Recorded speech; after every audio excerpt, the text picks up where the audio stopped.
I'm gonna just get right into it, and it's kind of like three questions in one because I think of how the story goes for y'all. But what made you all launch a bourbon? Why never say die? And I'm guessing there's ties to all of this, right? Yeah, yeah. It all goes back to a story of an underdog champion horse that changed the course of racing and rock and roll history forever, and its life was saved by a sip of bourbon at birth. So, uh, I'll tell the story because the way that I got involved. Our two founders, two of my co-founders, David Wild and Patrick Madden, happened to go to college together in England. Patrick's here. He's a Lexington guy. He's friends with me. But when he was in college, he was over in Cambridge, and one of his buddies from Cambridge University came over for the Kentucky Derby about 10 years ago, and they were sitting there, and Pat tells him the story about Never Say Die, this horse that was born on Patrick's farm.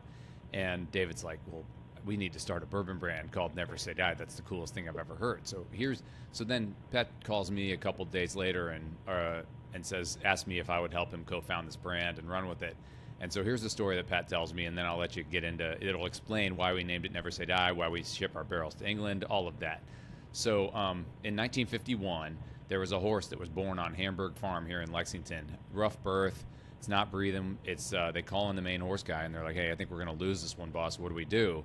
And he takes a shot of whiskey and dumps it down the horse's throat.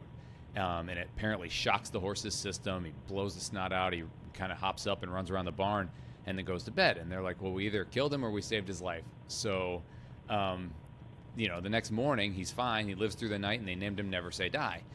And so he ends up being a pretty good thoroughbred on the turf. And they send him over to England, where, in Europe was a significant turf circuit. And he's winning these races, and they enter him into the Epsom Derby. And this is in 1954, so 70 years ago. And Queen Elizabeth has the favorite in the race. She's 20-something years old, just inaugurated. Winston Churchill's in her box with her. They're hoping that their horse wins, of course. And then this underdog, 33-1 horse, who should have maybe never lived if it weren't for a sip of bourbon, beats them all at 33-1 odds. Huge upset. First American horse in 70 years to win the English Classic. So that was inspiring enough for me to start a bourbon brand with Pat. Do you want to hear the rock and roll portion of it, or do you want to get into something else now, Jonathan? No, so when I was looking at stuff last night, I was like, wait a minute, there's a tie also to a really cool, amazing band that people may have heard about too. Yeah, so it doesn't say this on our bottle, and it's something for people to uncover. But this is the part of the story that's the most ludicrous. So there was a woman in Liverpool. This is back when 1954 again, and she's down on her luck. She's had her eye on this Victorian home that she wants to buy and turn the basement into a traveling music club. And she obviously can't afford that, and she's got big dreams. And so she sees Never Say Die's name on this race, and it's 33-1, and she's like, that's it, I'm down on my luck, I'm pawning all my jewelry and betting it all on Never Say Die. That's my family motto, Never Say Die. And she makes a huge bet, makes a fortune, and then does buy that Victorian home in Liverpool, England. And in the basement, she develops a traveling musician club, calls it the Casbah Coffee Club, and tells her son, Peter Best, hey, you and your friends paint the walls, help me get the place ready, and you can be the first gig. And his friends were George Harrison, Paul McCartney, and John Lennon. And they were called the Quarrymen back then. They weren't even called the Beatles yet. This was literally their first gig. They painted the walls for £1 a piece each. It's truly a shocking story. Obviously, the rest is history. Her son actually, sadly, gets kicked out of the band, and Ringo Starr ends up being the drummer, and they get called the Beatles, and they travel all over the world. But that may never have happened, and maybe that band never even gets their shot if it's not for some horse in Lexington, Kentucky getting saved by whiskey. So that's how so Pat calls me with the story, and I'm like, I'm in. This sounds great. We were trying to decide whether we're going to ship the barrels over to England or we were going to try to produce the whiskey in a bourbon style over in England.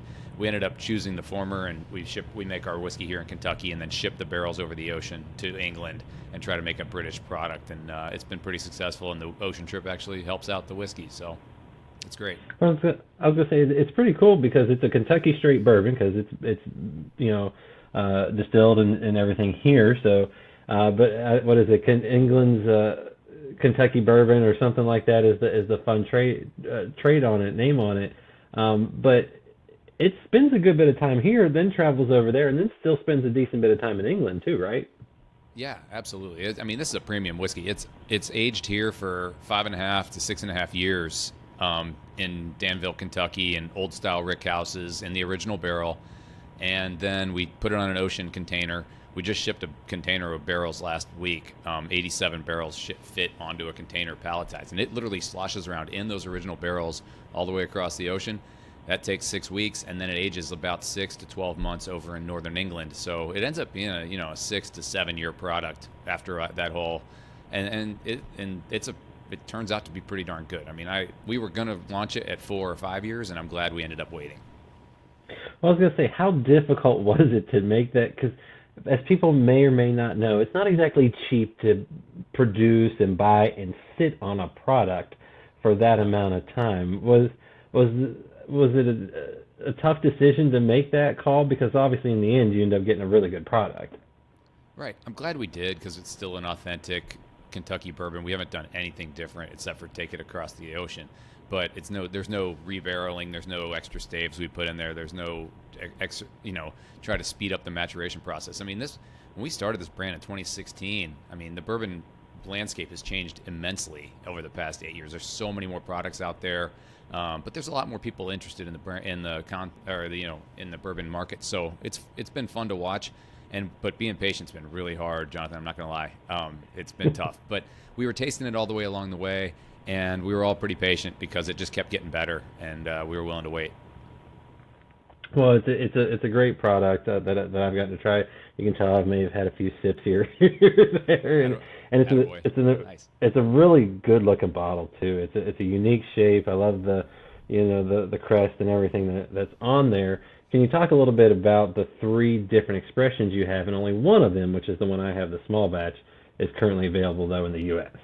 Yeah, can I ask you what you thought of the whiskey before I get into that, Jonathan? Yeah, absolutely. I thought it was delicious. Hence why we've gone through more more than just a sip. It was a surprising one because I didn't really know what to expect. To be transparent. You get the brands to send you things. You're like, well, I don't know, but no, it's got a lot of full flavor. It's 95 proof, which gives it that full body. Little. It's not. Got a good color. It was really good. It was really good. Love to hear it. Okay. Well, so yeah, that small batch is our main product. They're in 10 barrel blends, so it's truly a small batch that our blender over in England puts them all together, and so we also have a barrel strength, which is a single barrel. So my blender, every time our container of barrels ships over, they sample through all of them. They index out the flavors. Some of them are really heavy on caramel, some are really heavy on oak, and then they just try to get all those flavor profiles to match up so we have a consistent product that checks all the boxes. But 1 out of every 10 or 15 barrels is like something special that really could be, and Nathan calls them standalone barrels. And so we have a barrel strength over there. It's not available in America. It's kind of like Blanton's Gold, where we're going to try to keep it available only in England, and if people go over to England and buy it, then that's awesome. And each barrel is labeled differently. They're handwritten on the so that's a really cool product. Here's a cheat code. If someone in America really wants to have one, those British retailers, some of them will ship it over here if you're willing to pay like $40 in a shipping, or maybe it's 50. So that is a really that's what I do when I want a barrel strength. Never Say Die. And so that's going to not be available in America for a while, if ever. The rye that we've produced is exceptional. I genuinely believe it's going to be the best rye most people have ever tried. It's awesome. It's got the black label. I'm holding it up right here on your.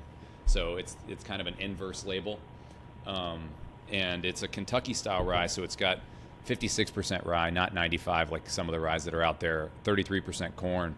So it's got a little more sweetness than a typical rye. But man, it's got this like minty, herbaceous note and a really minty finish that we didn't anticipate when we made it. And it's awesome. So it's going to actually launch here. We've got a shipping container of palletized cases that were bottled in England. They're on the ocean coming back over here right now, and they're landing in Jacksonville, Florida in the end of March, and we'll have it in distribution in Kentucky all throughout April before the Derby. So people should be able to find it pretty easily. We're going to try to make our products easy to find in Kentucky, and then we're going to try to get them throughout the country, but Kentucky's our primary market for sure.